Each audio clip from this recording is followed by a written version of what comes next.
So, first off, what I want to say is this video is really late. I meant to record this ages ago, like right after I'd watched this, and I didn't get around to it because I didn't. Yeah, that's pretty much it. Anyway, so for today's potluck post, Saturday, goodness gracious, I forget what day it is, the 19th, we're going to talk about The Spanish Princess. So if you haven't seen The Spanish Princess, stop watching right now. I'm not going to go super huge into spoilers, but if you want to keep your virgin ears as they are, then you should not watch this. You should watch it or some of it and then maybe watch it or watch this. Or if you don't care, then, watch it. But I'm going to try not to do too many spoilers. There's really not a lot in the way of spoilers in the text, but I always kind of wing it when I do these videos, so who knows what else I'm going to say. Anyway, for those of you who don't know who I am, I'm Aradia Noire. I'm the resident witch and creatrix over at Aradia's Hand and Danae's Divine, where I create myth, magic, and meaning for your everyday life through art, intuition, and energy work. And every now and then, I like to talk about something that I recently watched or read. So, like I said at the very beginning, I watched this like a while ago. I actually binge watched the entire season. Actually, that's not accurate. It was released one every week. I fell behind about episode 6 or 7 and then fell off entirely. Probably because I had some personal shit going on and just I lost my will to really want to do anything, which happens a lot. It's not exciting. And then I ended up just binging all of it. I think I might have started over again because there were some bits that I missed. For those who don't know, The Spanish Princess is about Catherine of Aragon and her meeting and the very beginning of her relationship with who would be later King Henry VIII. So, because she's from Spain, there are a few bits where there is Spanish. And so if you are not paying attention, you will miss what the hell they're saying. And for a while, a lot of her court, they do speak in Spanish because, of course, that's where they come from. That's the language that is spoken at their court. And so just a heads up, it definitely happens in the first episodes. I want to say it happens here and there in later episodes, but it's definitely something that happens in the first because it's right when she leaves, she's still with her mother, and her mother is speaking to her in Spanish for a number of things. And I think she dreams that way too. Anyway, so what I really liked seeing it from Catherine's perspective. Now, this, just to clear this up, this is historically-ish based account of Catherine's experience. That means because it's made for TV, because it originally was a book, there are definitely some liberties taken in how the story is told. Some of the stuff, it's not noted in the record at all. And the reality is there's a lot of stuff that's not going to be noted in any records, whether it happened or not, because who writes the records?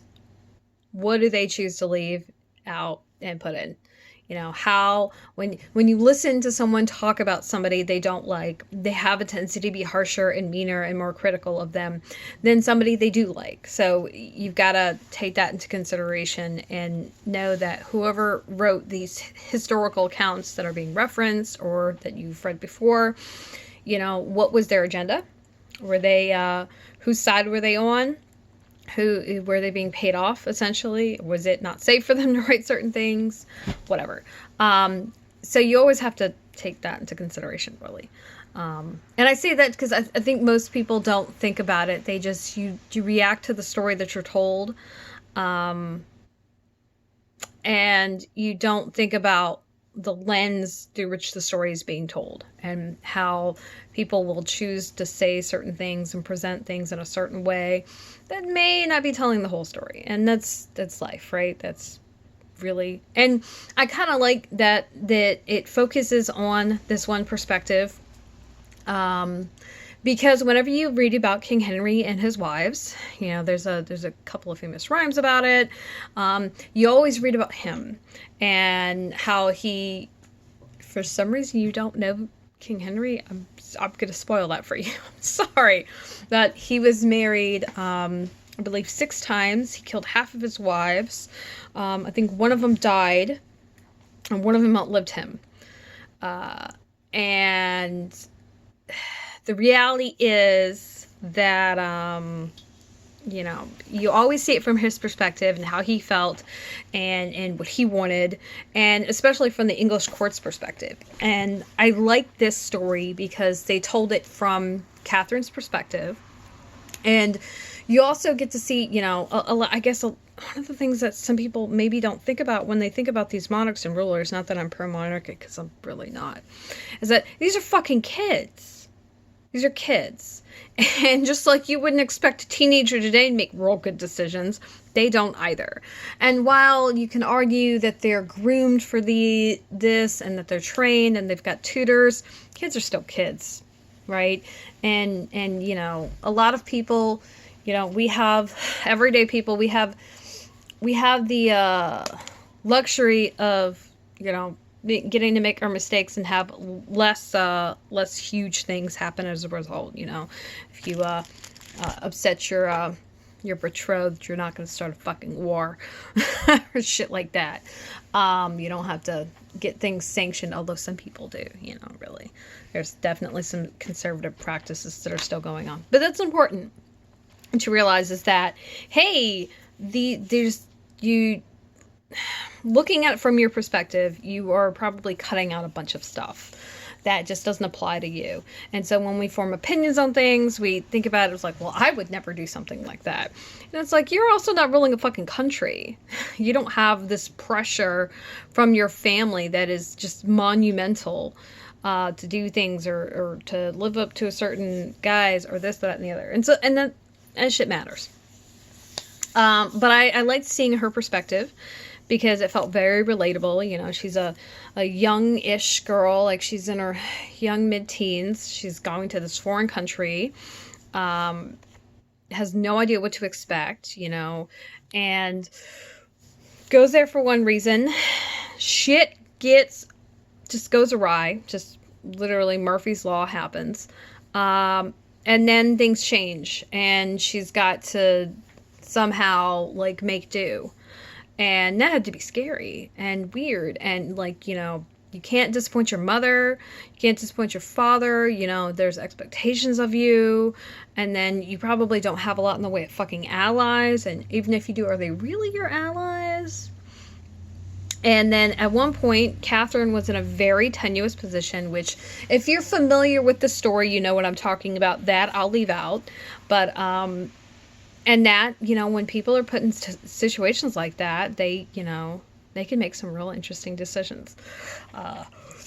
Right or wrong, whatever. But I really liked Catherine. I think she was well cast. And I liked I thought all the other actors and actresses in it were really well done. I mean, I wouldn't say there's a lot that I didn't like. In terms of the series in general, I really wish it had been longer, because I know there's more to the story than they went over. It is based on a book. I cannot think of what the title is. Philippa Gregory or Philippa George. I don't know. Whichever one it is, I'll link it in the post below. But she's got a whole website. I was looking at it. I don't know. I think there's some overlap with all of her books. Like, she's got one called The Kingmaker's Daughter, and that one is from a way earlier, like, set of people that are in this whole story just a couple, you know, ways back. And that was specifically about this one dude and his daughter and what ended up happening with her. And he was very frequently called the Kingmaker, because if he was on your side, that was where you were going. And so you didn't want to piss him off, and you wanted him on your side. And so there was, you know, there's all these wars and these alliances and coups and intrigues and backstabbing and all this shit going on. So it's really interesting. And I don't know, kind of there's a romanticization to this, which is not altogether great, because if we look from a social justice perspective, monarchy is trash. They're awful. The existence of monarchy is very problematic and has caused a lot of problems. And that can't be ignored because the monarchy, that means there's this huge fucking disparity between this one person, this one group of people, and everybody else in the country. And usually, you know, these people are completely out of touch with what's going on, and they don't, a lot of, like, every now and there's a monarch who gives a shit or a leader who gives a shit, but most of them don't. They just don't. They're so far removed that they have no concept at all. And even if they were raised in privilege, and so you really can't expect them to. But what I didn't like is it was really short. I know there's more to the story. Actually, there was this great documentary on King Henry, and the reason I liked this one, this is a little aside, is that it told the account of Henry from people around him and letters that were had between people, which I really liked, because a lot of times it focuses on him, his wives, what he want, what happened with them, and it's all very through the lens of his point of view and what he wanted and whatnot. And so seeing it from another point of view was great. The other thing I didn't like actually had nothing to do with the series itself so much as you hate these fucking people.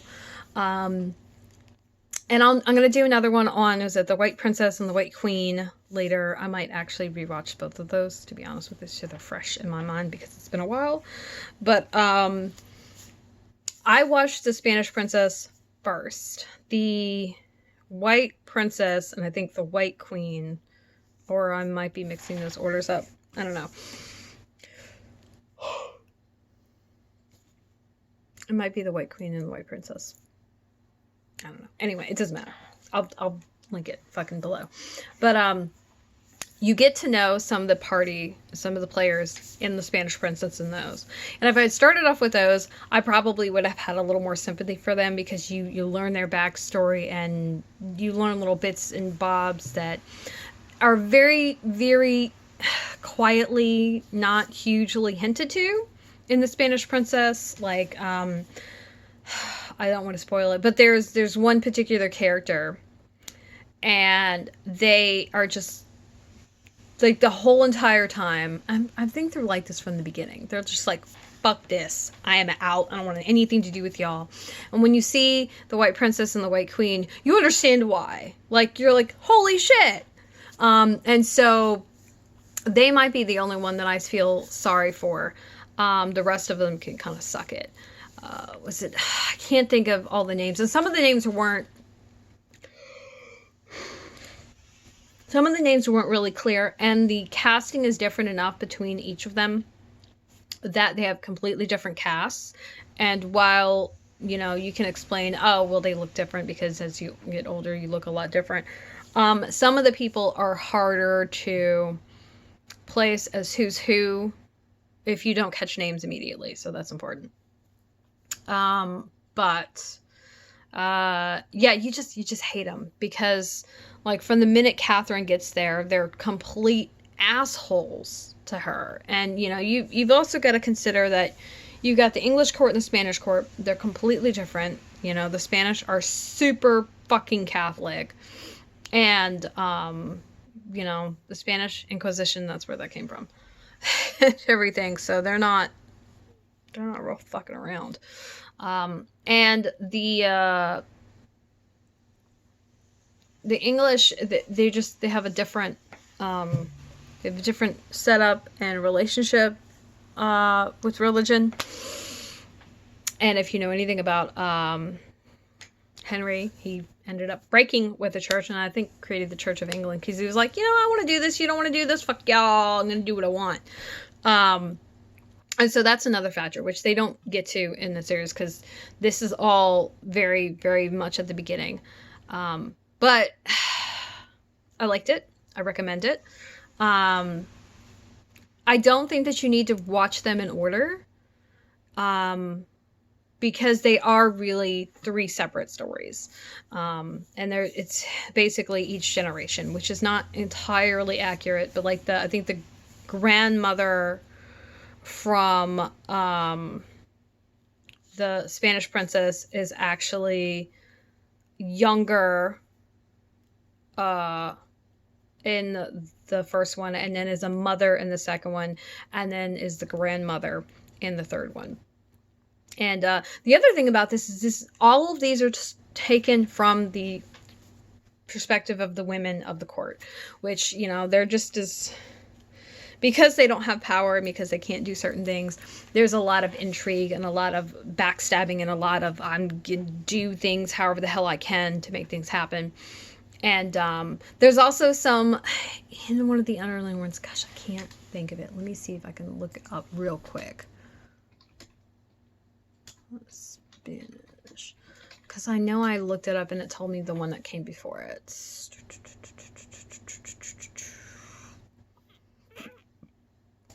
Just like the one time Wikipedia is worth watching. Fizzle sticks, there we go. Bam! As it tells you the preceding one. So, oh, really? God damn it. Okay, so it's the White Queen, the White Princess, the Spanish Princess. There we go. Okay, I got it now, finally. But it's interesting because all of these women, they don't have a lot of power, and so they have to use intrigue. They have to backstab. They have to trick their way into things. And that happens throughout the entire, like, those 3 books. Or these 3 series. And let's see. If I can tell you, the Spanish Princess is based on 2 books, The Constant Princess and The King's Curse by Philippa Gregory. There you go. I got it right now. And I'll link all this. Like, I know she's got a website and everything. But, so, yeah. I would love to hear from you. Have you seen this? What did you like about it? Drop a comment below this video. And, yeah, also, I would like to hear from you. If you've watched the series versus read the books, which did you like better? I can hazard guess. But, yeah. And have you read any of her other works? Because she's got, like, a shit ton of other books. And I think it's all really, like, part of this huge, the whole Tudor family and everything. So it's not just right here and now. There's before and after bits. So it's a lot to read. And I actually don't have any of it. And I totally forgot that I wanted to read these. Because I'm curious. Little known fact about me, I don't like reading new stuff. I've got a friend, love them to death. They're like, you should read this. And I'm like, you know I'm not going to, right? And they're like, yeah, I know. I'm like, okay. Just as long as you know that, yeah. Suggesting books to me is a failed project. Suggesting shows to me isn't necessarily more successful, although it's easier to get me to, like, give a show 5 to 15 minutes, depending on how long it is. Like, if it's a 20-minute show, I might as well watch the whole damn show, right? Than it is for you to get me to read a book, which requires a lot more time, especially since I'm a really slow reader. So, yeah. As always, if you like this video, please share it with people that you know would like it. Just share it in general.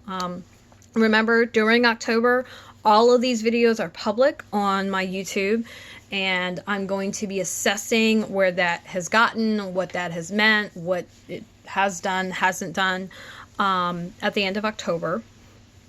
And I'll decide, and I'll let you know what we're going to do. If we're going to do anything, or what it is. You're probably going to do something. Yeah. If you are watching this on YouTube, remember that I'm over on Patreon. That's where most of these are sitting. And if you want to see all of my other videos, various other posts that I've shared about things that I've read or watched, all of my weeklies, my monthlies, and other special things, you can head over to Patreon. There's a link below, and you can check it out. And you can also find all my social media that I'm active on: Facebook, Twitter, Instagram, both of my websites, and all my social profiles for both. And that's it. So, thanks for being here. Tomorrow is Sunday, and let's see if I can tell you. Ooh, tomorrow's Sunday. Okay, I got it. Tomorrow's Sunday. Oh, gracious. Oh my gosh. And that means it's time for a stash cast. Stash cast hint is going to be t-shirt yarn. So if you're curious about my t-shirt yarn stash, what I do with it, how I got it, where I got it, what colors I have, then make sure you tune in tomorrow. Bye.